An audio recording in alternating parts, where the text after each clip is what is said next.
नमस्कार, prime news देख रहे हैं आप और मैं आपके साथ अंजलि यादव। बुलेटिन की शुरुआत करेंगे इस वक्त की बड़ी खबर के साथ। बता दें कि देहरादून से ये बड़ी खबर है, जहां सीएम धामी की कैबिनेट की अहम बैठक है आज और विभागों की सेवा नियमावली पर मोहर लगेगी। कई अहम प्रस्तावों पर भी मंजूरी होना संभव नजर आ रहा है और आवास शहरी विकास के प्रस्तावों पर भी चर्चा होगी। पीडब्ल्यूडी, आयुष, शिक्षा के कई प्रस्तावों पर चर्चा होगी। वहीं एससीईआरटी संबंधित प्रस्ताव आने की भी संभावना है। सीएम धामी की अध्यक्षता में सचिवालय में बैठक है और ये बड़ी खबर, विभागों की सेवा नियमावली पर मोहर लगेगी। सीएम धामी की आज अहम बैठक है। कई अहम प्रस्तावों पर मंजूरी होना भी संभव नजर आ रहा है। देहरादून में ये अहम बैठक, कई अहम प्रस्तावों पर इस बैठक में मंजूरी होना संभव नजर आ रहा है। आवास और शहरी विकास के प्रस्तावों पर चर्चा हो सकती है इस बैठक में। पीडब्ल्यूडी, आयुष, शिक्षा के प्रस्तावों पर भी चर्चा होगी। कई अहम प्रस्ताव को आज मंजूरी जो है मिल सकती है। धामी की कैबिनेट की आज ये अहम बैठक है देहरादून में। और बता दें कि सीएम धामी की कैबिनेट का अहम बैठक, जिसमें कई नियमावली पर मोहर लगेगी। विभागों की सेवा नियमावली पर भी मोहर लग सकती है और इसके साथ ही कई अहम प्रस्तावों पर भी मंजूरी आज संभव नजर आ रहे हैं।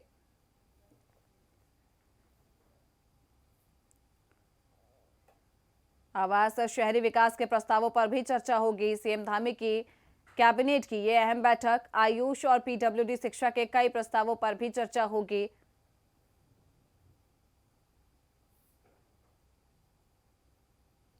और सीएम धामी का आज बड़कोट का दौरा होगा। 12 बजे बड़कोट हेलीपैड पर सीएम धामी उतरेंगे। 12:10 बजे सयान चट्टी के लिए रवाना होंगे सीएम धामी और वहीं आपदा प्रभावित क्षेत्रों का भी वो दौरा करेंगे। मुख्यमंत्री धामी राहत बचाव कार्यों का स्थलीय निरीक्षण करेंगे और दोपहर 1:45 पे बड़कोट के लिए वो रवाना होंगे। सीएम दोपहर 3:25 पर देहरादून के लिए प्रस्थान करेंगे और आपदा प्रभावित क्षेत्र का दौरा सीएम धामी की ओर से किया जाएगा। राहत बचाव कार्यों का स्थलीय निरीक्षण सीएम धामी की ओर से किया जाएगा और सीएम धामी का आज बड़कोट का दौरा है, जहां पर वो स्थलीय निरीक्षण करते हुए नजर आएंगे। आपदा प्रभावित क्षेत्रों का भी उनके द्वारा जो है दौरा किया जाएगा। राहत बचाव कार्यों का स्थलीय निरीक्षण सीएम धामी की ओर से किया जाएगा और लगातार जब से उत्तरकाशी में यह आपदा का संकट मंडरा रहा है, तभी से सीएम धामी जो है लगातार निरीक्षण करते हुए नजर आ रहे हैं। ग्राउंड जीरो से वो तस्वीरें भी सामने आई थी, जब वो ग्राउंड जीरो से ही तमाम स्थिति का जायजा ले रहे थे। और एक बार फिर से सीएम धामी जो है क्षेत्र का दौरा करेंगे, आपदा प्रभावित क्षेत्रों का दौरा करेंगे, जहां वो स्थलीय निरीक्षण करते हुए नजर आएंगे। राहत बचाव कार्यों का स्थलीय निरीक्षण सीएम धामी की ओर से किया जाएगा।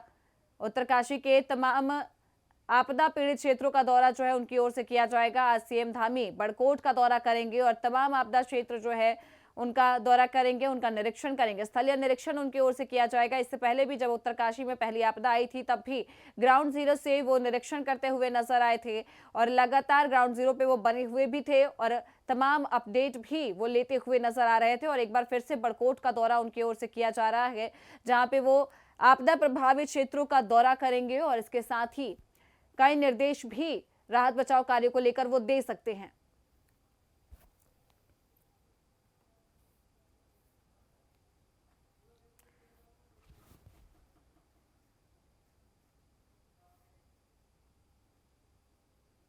और कांग्रेस से प्रदेश प्रभारी कुमारी शैलजा का उत्तराखंड दौरा है। प्रदेश कांग्रेस मुख्यालय पहुंची कुमारी शैलजा पार्टी के संगठन के कार्यक्रम की वो समीक्षा भी कर रही और प्रदेश में संगठन सृजन कार्यक्रम को लेकर भी चर्चा है। प्रदेश के सभी वरिष्ठ नेता और विधायक मौजूद रहेंगे। प्रदेश कांग्रेस बता दें कि पार्टी के संगठन के कार्यक्रमों की वो समीक्षा कर रही है और प्रदेश में संगठन सृजन कार्यक्रम को लेकर भी चर्चा होगी। वहीं प्रदेश के सभी वरिष्ठ नेता और विधायक भी मौजूद रहे। देहरादून में कांग्रेस प्रदेश प्रभारी कुमारी शैलजा का उत्तराखंड दौरा रहा। प्रदेश कांग्रेस मुख्यालय पहुंची कुमारी शैलजा, जहां उन्होंने पार्टी के संगठन के कार्यक्रमों की समीक्षा की। वो समीक्षा भी कर रही थी और प्रदेश में संगठन सृजन कार्यक्रम को लेकर भी चर्चा हुई है। प्रदेश के सभी वरिष्ठ नेता और विधायक मौजूद रहे हैं। और कुमारी शैलजा की ओर से जो है उत्तराखंड का दौरा किया गया। प्रदेश प्रभारी कुमारी शैलजा का ये उत्तराखंड दौरा रहा। देहरादून से ये तस्वीरें आपको दिखा रहे हैं। प्रदेश कांग्रेस मुख्यालय पहुंची कुमारी शैलजा।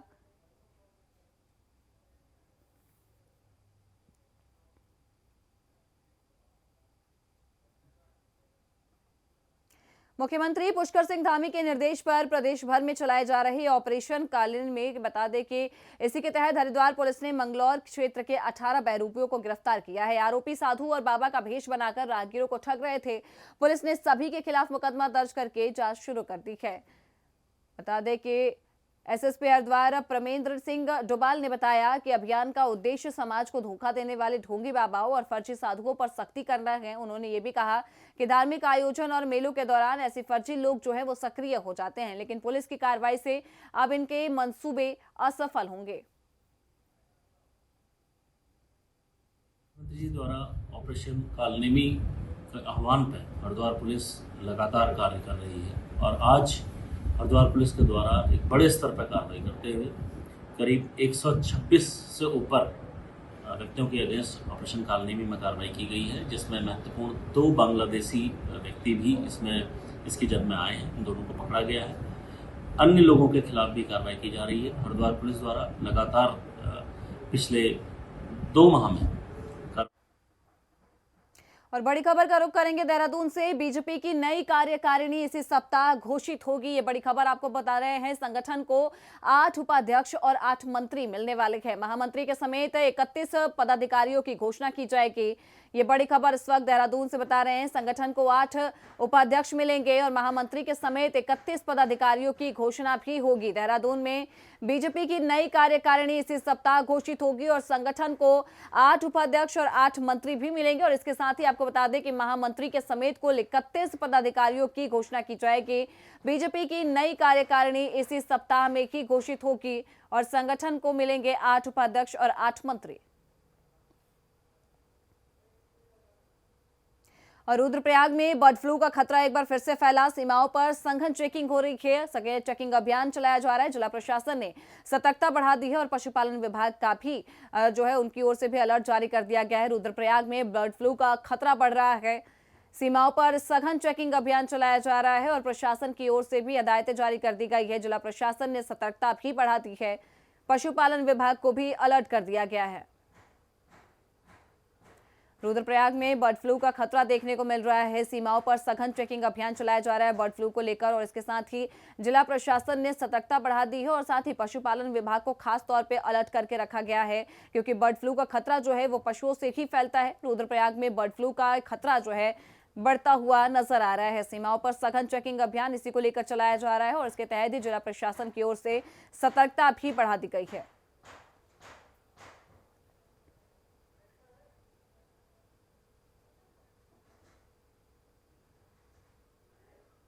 वहीं धराली आपदा प्रभावित क्षेत्र के भूगर्भीय सर्वेक्षण के शासन ने अनुमति दे दी है। धराली के आपदा प्रभावित क्षेत्र का सर्वे विशेषज्ञों ने की संयुक्त टीम के द्वारा की जाएगी। विशेषज्ञों की ये टीम जो है रिपोर्ट के आधार पर प्रभावित इलाकों की सुरक्षा का जो है मापदंड तय करेगी और इसके साथ ही बता दें कि भूस्खलन से राड़ीगढ़ और तहसील परिसर, कोटडीप, धराली बाजार और चेपड़ों के प्रभावित हो गया है। अब ऐसे में प्रभावित क्षेत्रों की जो सुरक्षा है उसको पुख्ता करने के लिए शासन से आपदा क्षेत्र का तकनीकी सर्वे करने का अनुरोध भी किया गया। इसी पर ही शासन की ओर से आपदा प्रभावित क्षेत्रों के लिए बता दें कि सर्वे करने के लिए जो है भारतीय भू विज्ञान सर्वेक्षण, वादी और हिमालय भू विज्ञान संस्थान और राष्ट्रीय जल विज्ञान संस्थान जो है उनकी ओर से किया जा रहा है। उत्तराखंड के चमोली की तस्वीरें दिखा रहे हैं, जहां उत्तराखंड भूस्खलन न्यूनीकरण एवं प्रबंधन केंद्र, केंद्रीय जिला आयोग और सिंचाई विभाग की संयुक्त टीम से जो है सर्वेक्षण करवाए जाने की अनुमति मिल गई है। उन्होंने ये भी कहा है कि संयुक्त टीम की ओर से किए गए अध्ययन की रिपोर्ट के आधार पर ही क्षेत्र में सुरक्षा और उपचार के कार्य जो है वो करवाए जाएंगे। धराली भूगर्भीय सर्वे को शासन की ओर से मंजूरी मिल चुकी है और तमाम टीमें जो है आपदा प्रभावित क्षेत्रों का सर्वे करेंगी।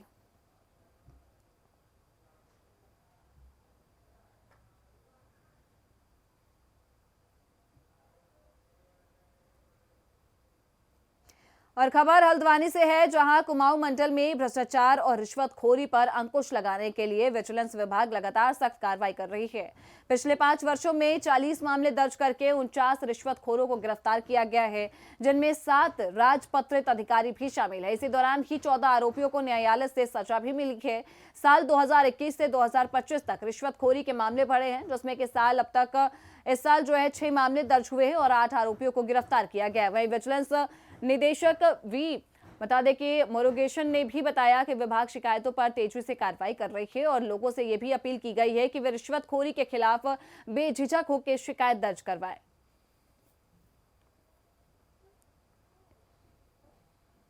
5 साल में 49 रिश्वतखोर गिरफ्तार किए गए हैं।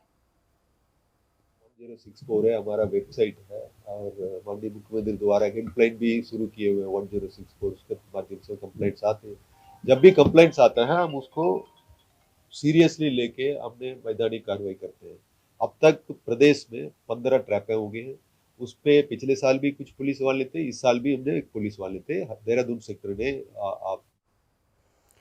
और चलिए अब अगली खबर का रुख करेंगे। अगली खबर हल्द्वानी से है। हल्द्वानी के दमुवाड़ूघा क्षेत्र के गांव जवाहर ज्योति में किसी भी प्रकार के लिए नए निर्माण भूमि की खरीद फरोख्त का अतिक्रमण या फिर सीमांकन में बदलाव पर रोक लगा दी गई है। बता दें कि यहां पे एसडीएम हल्द्वानी ने उत्तर प्रदेश भू राजस्व अधिनियम 1901 की धारा 48 के तहत आदेश जारी किया है।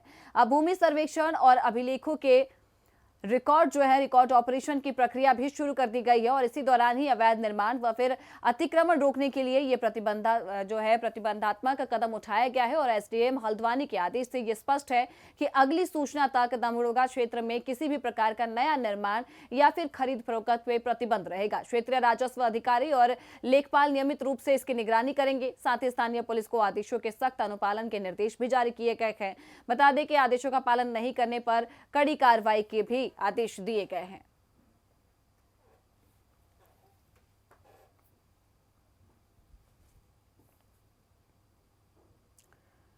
और उत्तराखंड के हल्द्वानी में बता दें कि दमुवाड़ूघा क्षेत्र गांव में जो है ज्योति में रोक लगा दी गई है। जवाहर ज्योति में ये रोक लगाई गई है। नए निर्माण भूमि की खरीद फरोख्त पर रोक लगा दी गई है और साथ ही ये भी कह दिया गया है कि यदि कोई खरीद फरोख्त करता हुआ पाया जाता है तो उस पर कड़ी कार्रवाई भी की जाएगी। एसडीएम हल्द्वानी की ओर से ये नए आदेश अभी जारी किए गए हैं। वही हल्द्वानी के काठगोदाम थाना क्षेत्र अंतर्गत कॉलटेक्स के पास एक युवक जो है नहर में गिर गया और उसका अभी तक कोई सुराग नहीं मिल पाया है। पुलिस और एसडीआरएफ की जो टीमें हैं उसकी तलाश करने में लगातार जुटी हुई है। एनडीआरएफ की टीम भी जो है खोजबीन में लगी हुई है। वहीं मुरादाबाद के काट निवासी रवि कुमार उर्फ मोनू कॉलटेक्स के पास नहर में गिरा। स्थानीय लोगों ने सूचना दी कि इसकी चप्पल नहर के पास मिली है। सुरक्षा कारणों से गौला बैराज को बंद कर दिया गया है, लेकिन नहर के कवर होने के कारण खोज अभियान में दिक्कत आ रही है। वहीं चौकी प्रभारी दिलीप कुमार ने बताया कि सर्च अभियान लगातार जारी है।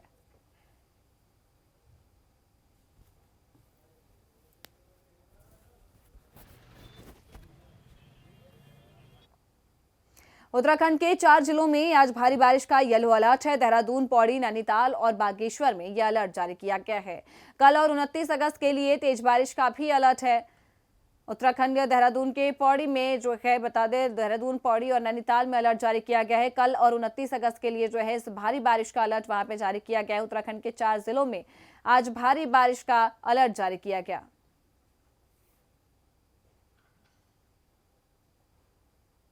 कल और 29 अगस्त के लिए यह अलर्ट खासतौर पर जारी किया गया है। उत्तराखंड के 4 जिलों में आज भारी बारिश का येलो अलर्ट है। देहरादून, पौड़ी, नैनीताल में यह अलर्ट जारी किया गया है।